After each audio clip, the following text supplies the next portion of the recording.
Давай, едь. Блядь, А ты едешь по обочине, ты! с машины кипит!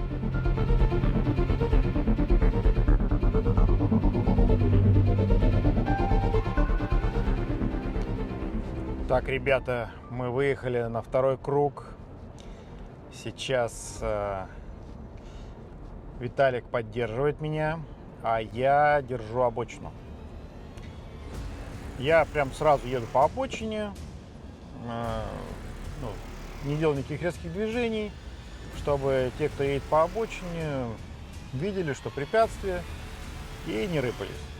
Если они полезут на широкую, я не буду их там таранить, что делать, ради бога. Видите, Hyundai красный, что-то у него случилось, и он встал на обочину, как, в общем-то, и должно быть. Молодец. Вот.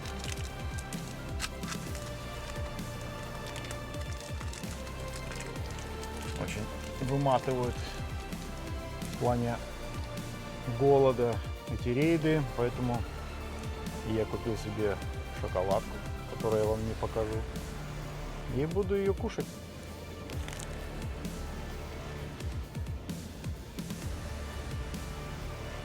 Видите, хочет поехать по широкой, ну, ради бога, возмущается что-то.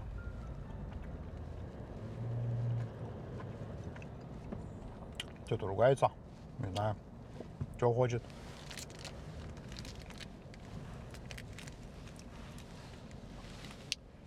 Сзади едет у нас красный Opel. Нарушитель. По обочине. Не понимаю, что происходит. Я думаю, они еще особо не пытаются что-то делать, потому что им не видно, что впереди. То есть, почему я так еду. Может быть, там что-то случилось, поэтому я так медленно еду. Они не понимают, что я держу обочину. А еще один мимо. Видите, Мерседес, который ехал, у нас объехал и поехал вперед. Ну, что ж. Женщина на синем автомобиле едет по обочине, уверенная, что это просто очередная еще одна дополнительная полоса, которой можно воспользоваться, по которой можно ездить. Ну, как бы нет. Это совсем не одно и то же. Что-то там случилось непонятное впереди. С отбойником очень хорошо держать обочину. То есть не надо даже полностью на обочину заезжать. Можно так вот чуть-чуть на пол колесика. И они уже тебя не объедут, потому что некуда. И плюс еще, видите, видимо, сломался, что ли, чувак, не знаю. И вот встал здесь на Приусе. Может, бензин кончился. Не знаю. Ну что ж, пусть стоит. И впереди еще у нас мусоровоз решил остановиться. Понимаю, справить нужду свою.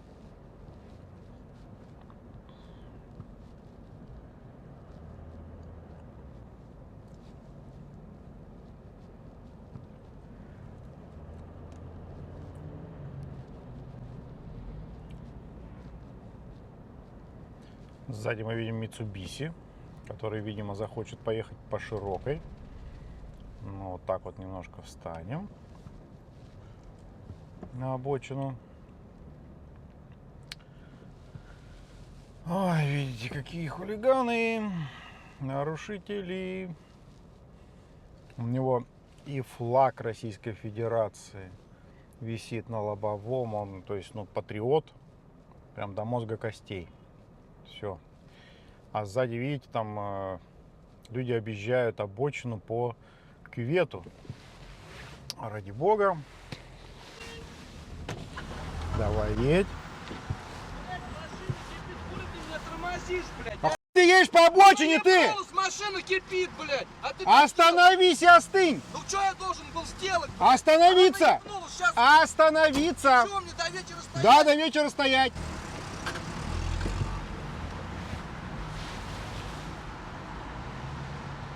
Видите, какой нервный чувак. перенервничал весь, машина у него закипела. Ну, что-то мне подсказывает, что это неправда. И машина у него не кипит.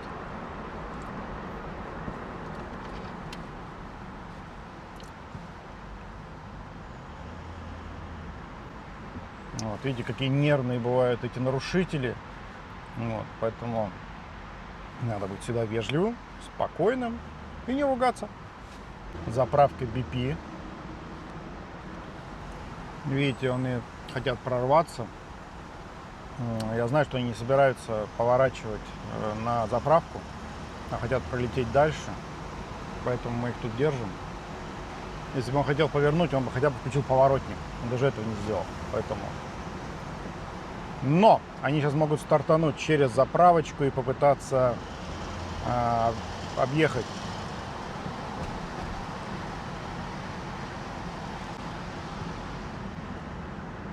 Никто не так не сделал, даже если и хотел. Поэтому едем дальше спокойно. Тут уже разгонная полоса, и тоже нарушители хотят воспользоваться ей, чтобы проехать там сколько, раз, два, три, 4, 5, 6 машин, якобы побыстрее проскочить. Но, конечно же, этого не будет. Пока мы с Виталиком рабочий объем здесь находимся, ни у кого не получится проскочить, ребята. Извините, не сегодня. Причем, что левые полосы едут, елки-палки, свободно, более или менее. Зачем переться по обочине, я не понимаю. Ну, реально, объективно, полосы левые едут. Ну да, они не быстро, там, 40 км в час они, но едут. Не 110, как здесь можно, так как это автомагистраль, а 40, 50 едут эти левые полосы, они практически не стоят. Но нет, все равно находятся любители погонять по обочине. Зачем, я вообще не понимаю. Что ими движет?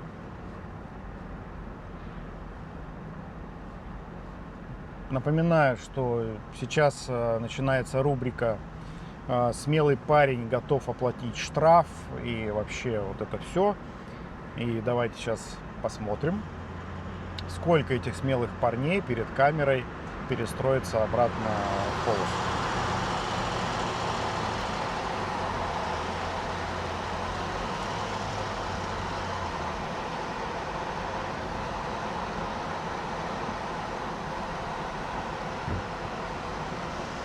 Я перестраиваюсь и уступаю место.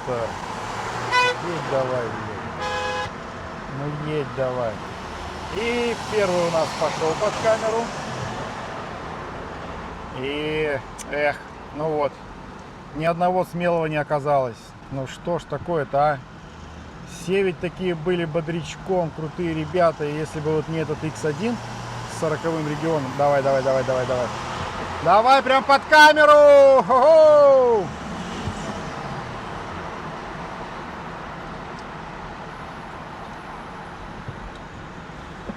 Молодец, штраф заработал! Поздравляю!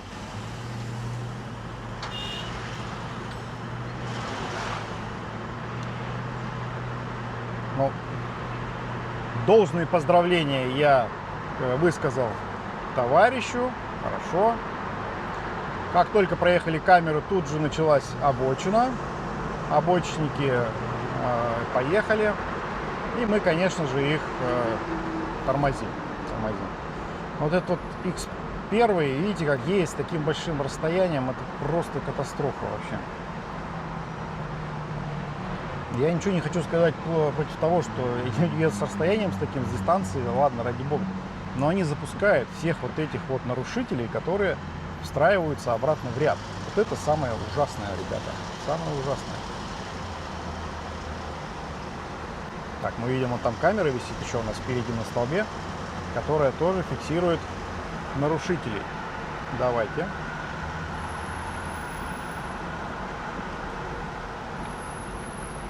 Так, вот мы проехали по правилам, а товарищ на Форде нет. Он попал под камеру, и, вероятнее всего, ему будет штраф. Сзади едет у нас мотохруст. Я не знаю, протиснется он или нет. Пусть едет.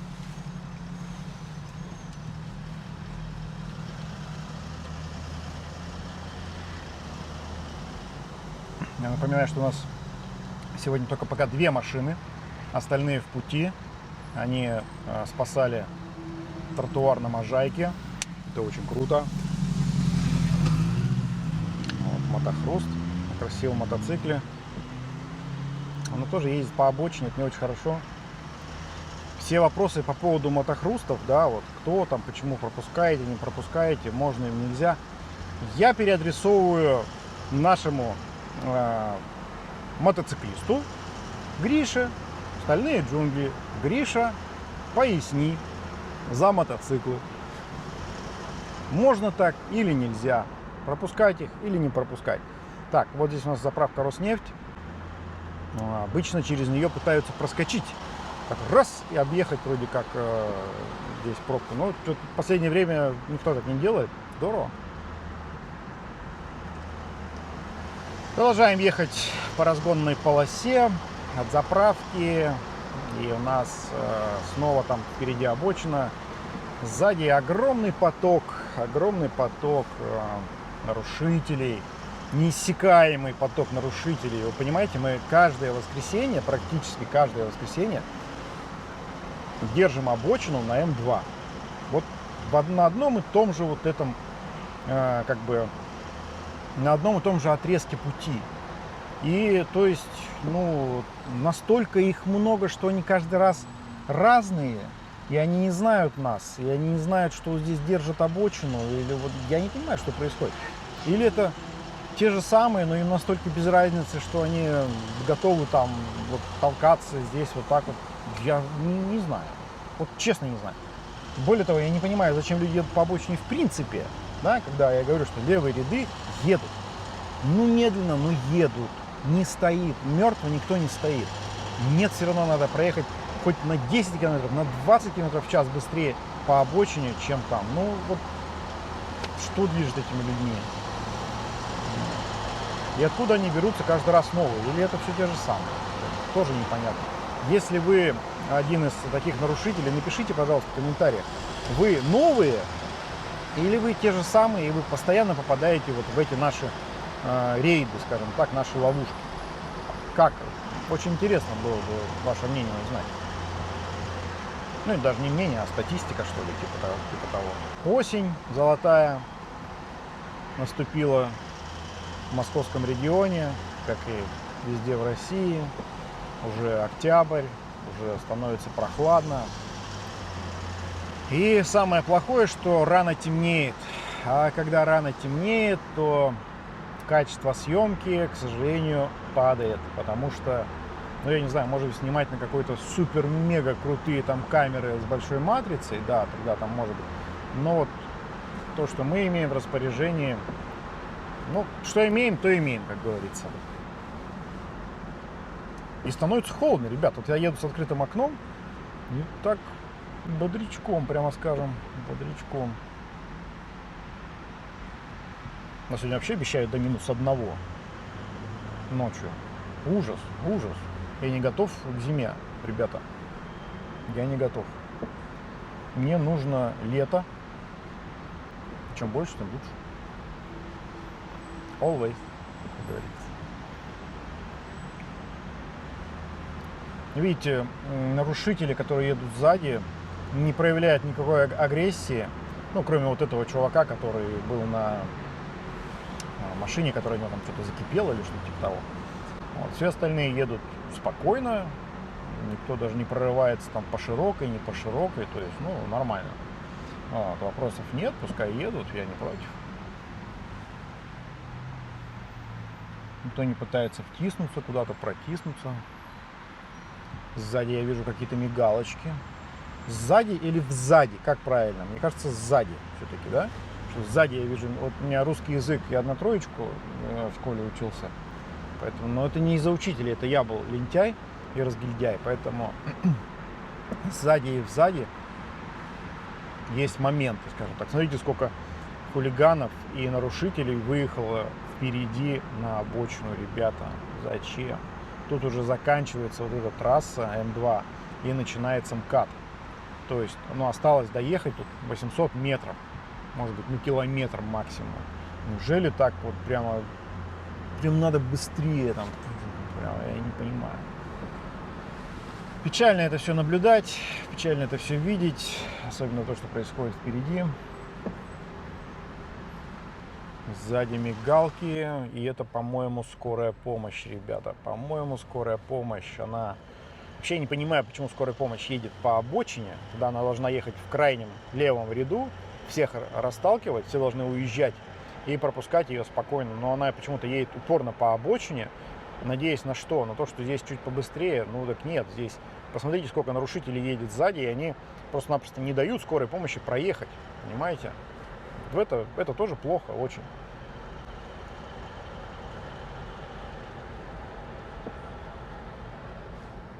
Начинается широкая обочина.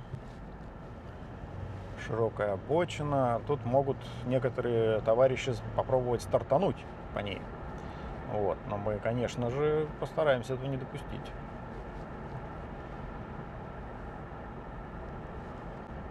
Пока едем спокойно. Скорая приближается. Как только она приблизится, мы, естественно, уступим ей дорогу. Без разговоров, где бы она ни ехала. Но для этого, конечно, надо, чтобы все бедрилы, чтобы все нарушители уехали с обочины.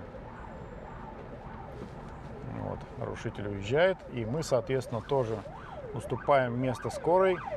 И тут же... И остальных мы не пускаем. Видите, ну, как надо было их бортовать, ну, я не могу. Бортовать я не могу.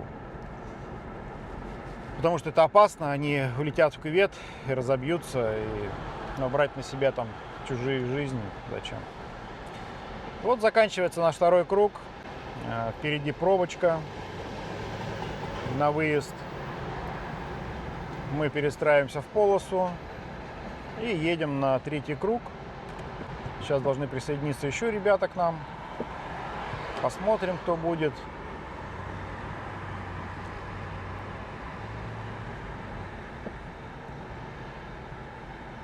И давайте, если здесь будет тоже по обочине кто-то ехать, мы их тоже поддержим. Как бы извлечем ошибки из прошлого, да, и все сделаем хорошо. А там перед камерой мы, естественно, уйдем, а они пускай едут, если хотят. Видите, да, куча просто обочинников, прям куча нарушителей, которые готовы ехать здесь уже по обочине. Но нет, сейчас мы здесь, как только будет отбойник, мы их сразу же и прижмем. Пока никого нет. Но если появится, то мы, конечно, их жеманем. И видите, эти все смелые парни, все опять уехали с обочины перед камерой в ряд. Но и, к сожалению, вот эти терпилы, которые едут в ряду, их запускают. Ну вот, к сожалению, это так. Так, вот там едет какой-то крутой чувак по обочине, да? Сколько он проедет по ней? Все, тоже перестроился. Тоже перестроился. Так бы мы, конечно, щеманули. Ибо нечего, как говорится. Ибо нечего. Вот те, кто будут писать о том, что те, которые ехали за скорой, их надо было их бортовать, там еще что-то активнее. Там. Ребят, смотреть по видео и давать советы о том, как надо было сделать, это прям каждый из нас гораст. Каждый из нас знает, как задавать вопросы Дудю правильно, как там щемить обочину, как, не знаю, ремонтировать пылесосы. Мы все с вами большие эксперты по видео. Приезжайте, приезжайте. Можно с нами, можно без нас. Каждое воскресенье М2, М7, Ярославка, да какие угодно трассы, да, которые подходят к Москве. Приезжайте, держите, показывайте, как надо. Берите камеру, телефон, снимайте. Можете присылать мне ссылочки на ваш YouTube, на ваши ролики, сказать, вот смотри, как надо. Я прям возьму ваш ролик и вставлю там в свой и скажу, вот, наконец-то хоть кто-то взял и не написал, как надо было делать, а взял и сделал, и показал, как на самом деле круто, надо держать обочину, чтобы никого не пропускать. Ребят, делайте. Писать просто комментарий о том, что надо делать вот так или надо делать вот так. Но извините, как говорится. Спасибо, что смотрели второй круг наш.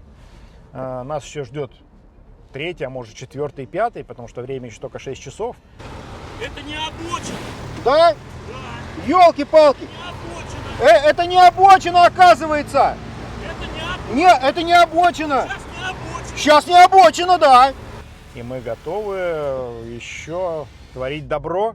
Поэтому подписывайтесь, ставьте лайки, пишите комментарии. Если хотите покинуть страну, ныряйте по ссылке в описании.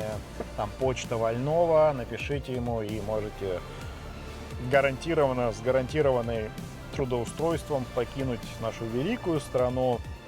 Но, конечно, было бы лучше, если бы здесь остались и боролись. Но если вы уже не в моготу, пишите Вольнову, он вам поможет. Всем спасибо, всем пока.